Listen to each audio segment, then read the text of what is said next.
तो हम इस वक्त ये सीख लिया हमने। देखिए एक चीज जो मैं मिस कर गया, ये सब लोग देख लें एक बार। देखिए जब हम बच्चों को ग्राफ के जरिए से शेप बनाना सिखाते हैं तो उसका एक तरीका तो हमने ये कहा कि डॉट यहाँ लगाइए और यहाँ लगा के आप मूव करते जाएं, और एक तरीका ये कि पहले आप सारे डॉट लगा लें। क्या लगा लें? डॉट लगाने के बाद निगाह यहाँ रखें और मूवमेंट पेन की यहां रखें। ये बात समझ पा रहे हैं आप? एक तो ये कि डॉट टू डॉट चलें आप, जैसे कि आपने किया अभी, और एक तरीका ये कि पहले इसके पूरे डॉट्स यहां डेवलप कर लें। फिर अब जैसे मैं यहां से चला रहा हूं ना, तो मैं डॉट को देख रहा हूं, शेप पर नजर मेरी यहां है, लेकिन मूवमेंट मेरी कहां चल रही है? यहां चल रही है।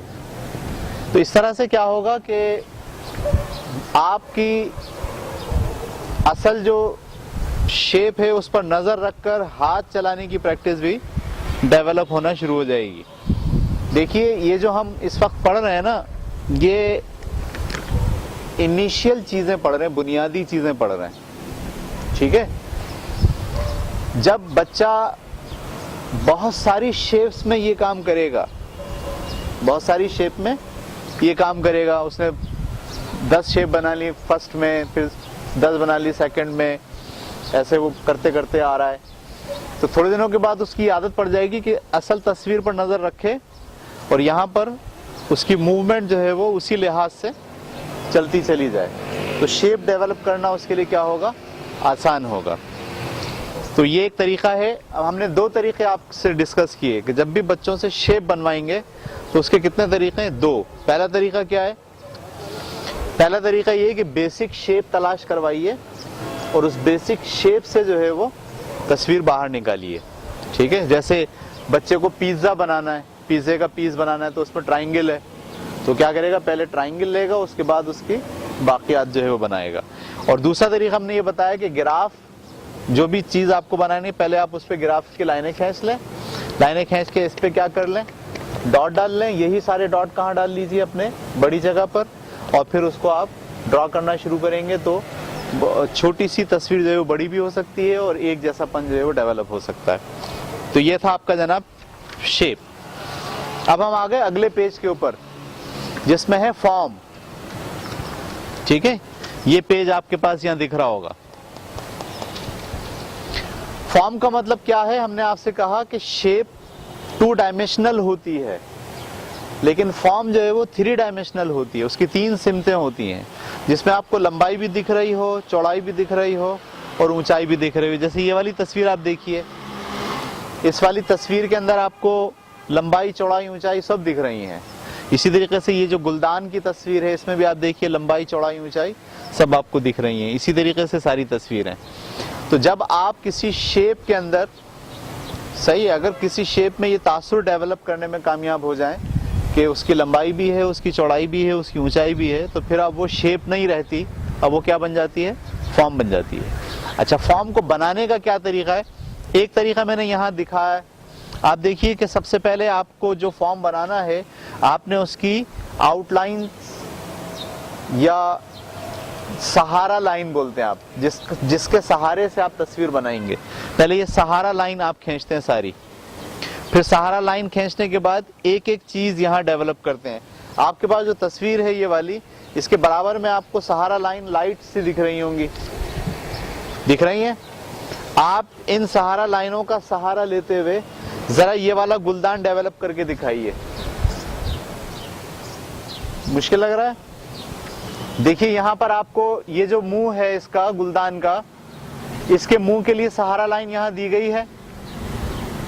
उस सहारे की बुनियाद पर आप इसका मुंह बना लीजिए, उस सहारे की बुनियाद पर आप इसका शेप बना लीजिए। ट्राई करें।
ये एक तस्वीर यहाँ ड्रॉ की ना, और इस तस्वीर में क्या थी, सपोर्टिंग लाइनें थी, ठीक है। अब मैं आपके लिए काम थोड़ा बढ़ा रहा हूँ। ये आपके पास एक कप है, कप और सासर ये ब्रिज, इसमें सपोर्टिंग लाइनें नहीं है। आप क्या करेंगे, स्केल लेके पहले इसकी क्या बनाएंगे, सपोर्टिंग लाइन। जो यहाँ बनाएंगे वो यहाँ बनाने की कोशिश करेंगे, और ये वाली चीज़ यहाँ आपको ड्रॉ करनी है, और इसमें कलर भी भरना है ऐसे ही शेड वाला। बात क्लियर हो रही है आपको? यानी आप पहले, जैसे अगर मैं इस पर काम करूं तो ऐसे करूंगा,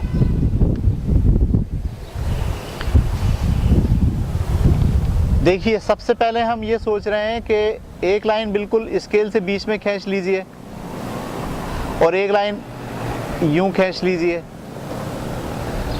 और सेम यही काम कहाँ कर लीजिए, एक लाइन यूं खींच लीजिए और एक लाइन वही लाइन बढ़ा लीजिए।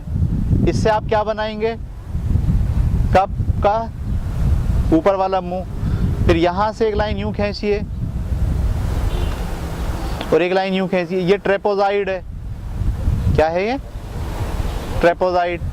तो फिर ये लाइन डेवलप करना आपके लिए क्या हो जाएगा, आसान हो जाएगा। तो एक लाइन ट्रेपोजाइड, मिसाल के तौर पर हमने यहाँ से और यहाँ तक इस कप को बनाना है, तो पहले मैंने ये ट्रेपोजाइड बना लिया, ठीक है, और उसके बाद मुझे यहाँ से ये ऐसे बनाना है। तो ये देखिए इस तरह से बहुत आसानी से आप क्या बना लेंगे, देख पा रहे हैं आप। तो पहले आप सपोर्टिंग लाइन खींचिए, और सपोर्टिंग लाइन हल्की खींचिएगा, बहुत डार्क नहीं।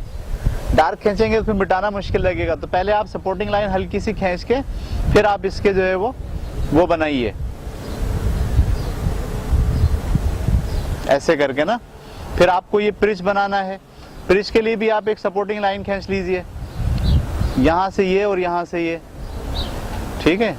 इस तरह से सपोर्टिंग लाइन खींच के आप इसको मैनेज करने की कोशिश करें।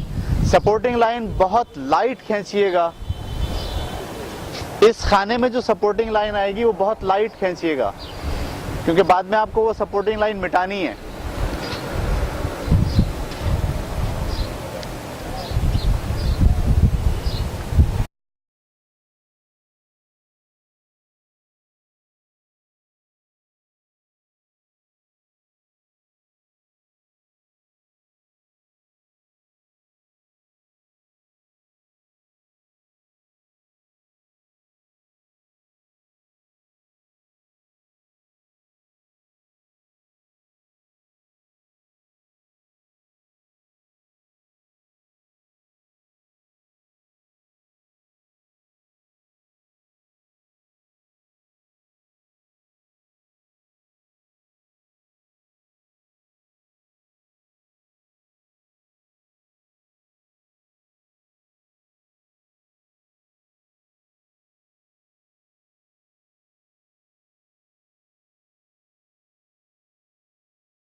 किया आप लोगों ने।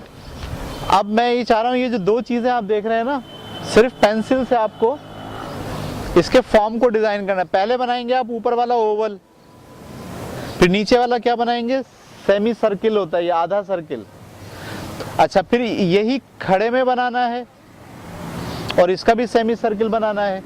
असल काम शेप का नहीं है, असल काम जब आप इसमें वैल्यू दोगे ना, यानी ये जो ऊपर आपने लास्ट टाइम हमने पढ़ी थी हैचिंग, तो ये कौन सी हैचिंग है आप देखिएगा, टिक हैचिंग है ये ऊपर, और ये कौन सी हैचिंग है, टिक हैचिंग है। लेकिन ये जो नीचे है सेमी सर्किल में, ये क्रॉस हैचिंग है। तो आपको पहले शेप बनानी है, फिर हैचिंग के जरिए उसमें 3D का शेप लाने की कोशिश करनी है।